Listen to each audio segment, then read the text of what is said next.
Hello, everyone, and welcome to part 3 of our video lesson 3, Contextualization. It's great to see you all here again. Well, in this part, we'll be talking about a few contextualization activities we may want to use with ensino infantil and anos iniciais. Shall we get started? Great. Well, in our last module, we talked about a few contextualization techniques such as personalization, individualization, modernization, localization, immediate context, and realia. Well, with these techniques in mind, we can start planning activities which will meet our students' interests or needs and our learning goals as well. Well, for the young and very young learners, activities should be ludic in nature. So here are a few examples of these. My first suggestion of contextualization activities are songs. So songs are the good old way of starting a lesson on a high note. Young learners are naturally musical, so introducing the context through songs may engage students and encourage their participation from the get-go. For instance, if the lesson topic is farm animals, you may wish to contextualize it through the song Old MacDonald Had a Farm. Let's take a look at it.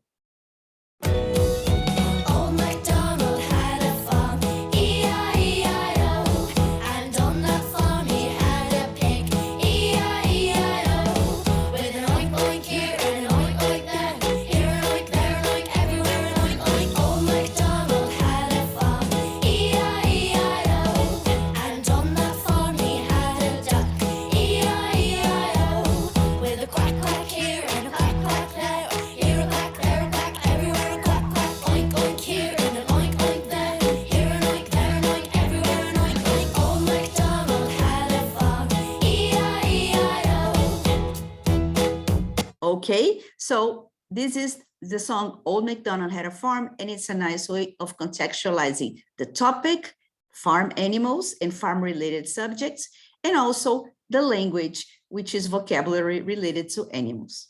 All right, great. Well, our next idea or suggestion would be chants. Chanting is just repeatedly saying strings of vocabulary, phrases or sentences in a sing-song way. They are great for contextualizing the topic or the language. You can include meaningful gestures for movement to get the whole class moving and speaking at the same time. So here is an example of a chant. In this chant, the repeated words are this is and these are, and the new vocabulary is body parts. Let's take a look at it. This is or these are. Listen and repeat. This is my head. This is my head. This is my hair. This is my hair. This is my face. This is my face. These are my eyes. These are my eyes. These are my ears. These are my ears. This is my mouth. This is my mouth. These are my teeth. These are my teeth. This is my nose. This is my nose. This is my tongue. This is my tongue. These are my cheeks. All right. So as you can see, the repeated words are this is and these are, and the new words are body parts. And these words and these chunks are introduced in a sing-song way. Isn't it fun? Yeah, okay. Well, my third suggestion would be wordplay. What is wordplay? Wordplay is a strategy and a form of wit in which words used become the main subject of the work. It involves using literary devices and techniques like, for example, spelling, alliteration, rhyme, acronyms, puns, etc. So here is an example of wordplay. Let's suppose you want, the topic is objects and animals and their positions, right?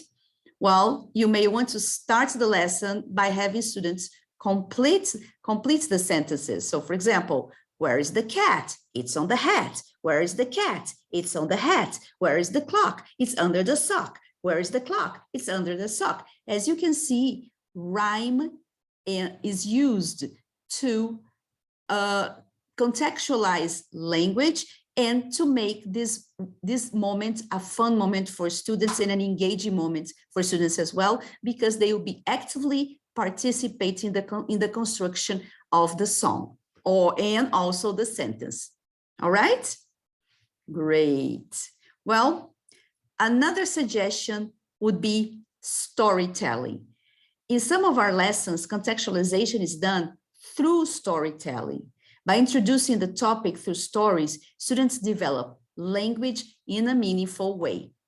So, for example, this is a guideline of Year 4. As you can see, the contextualization stage starts with a story, the Three Little Pigs story. Shall we take a look at it? E se tudo que você mais gosta estivesse no seu Google? Novidades sobre games? Tem. Eat them up. When the 3 houses were finished, the 3 little pigs were happy dancing and singing. Who is scared of Furious Wolf? Furious Wolf, Furious Wolf. Who is scared of Furious Wolf?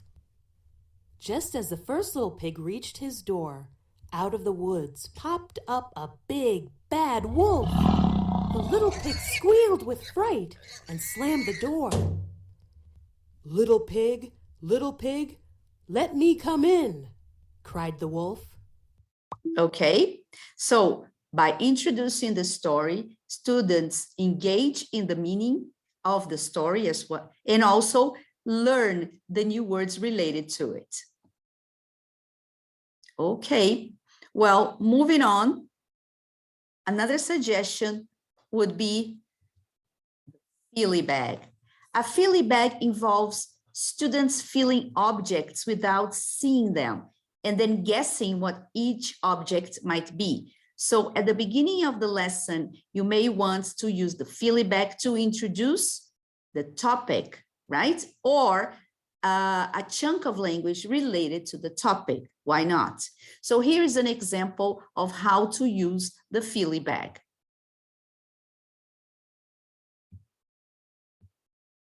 Children, good morning. Today we are going to do feely bag activity. Feely bag activity. Yes. In this bag, ma'am has put some toys, pencil, eraser, everything. You should close your eyes. You should put your hands inside. You should feel, touch and feel. What is this? Without opening your eyes, you should tell me what you are feeling in your hand. Then you should take it out slowly and tell me, ma'am, I think this is eraser. But you should not open your eyes. Then when ma'am is telling, you will open and see. Yes, this is eraser. And you should tell me what you know about eraser. Like that, whichever toy or something you are picking up, you should tell me about that. Okay? First, sit here. Close your eyes. No opening. No opening. Close your eyes. Touch and feel anyone. Only one. Yes, don't open your eyes. What you are feeling? What is that? Aeroplane. Don't open your eyes. Oh, just take that out. Don't open your eyes. Now show me. Open your eyes. Very good. It is aeroplane. Okay, so by using the objects or whatever is inside the feely bag as a word to introduce the topic, you will be contextualizing it in a fun and ludic way. Well, another strategy or activity you may want to use with your young learners to contextualize the language and the lesson are the magic words. In our guidelines, we refer to the use of the magic words at the beginning of the lesson as a management strategy. However, you can use the magic words for contextualization as well. For example, you may have your students guess what the context is through the magic words, or you may brainstorm aspects of the context and make these aspects become the magic words of that specific lesson. For example, if the lesson topic is close, you may want to brainstorm magic words in relation to close, right? Okay, another suggestion would be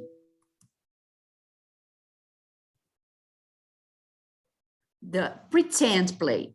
Pretend play. When the child engages in pretend play, he or she is actively experimenting with the social and emotional roles of life. So it makes the context tangible to young learners as well. An example of this is puppet play. Let's take a look at this example. My name's Sylvia.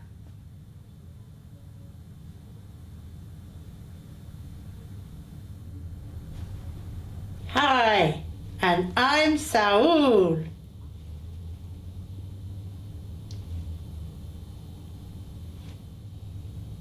Hi, my name's Anita. And I'm Manu. Hi. And what's your name?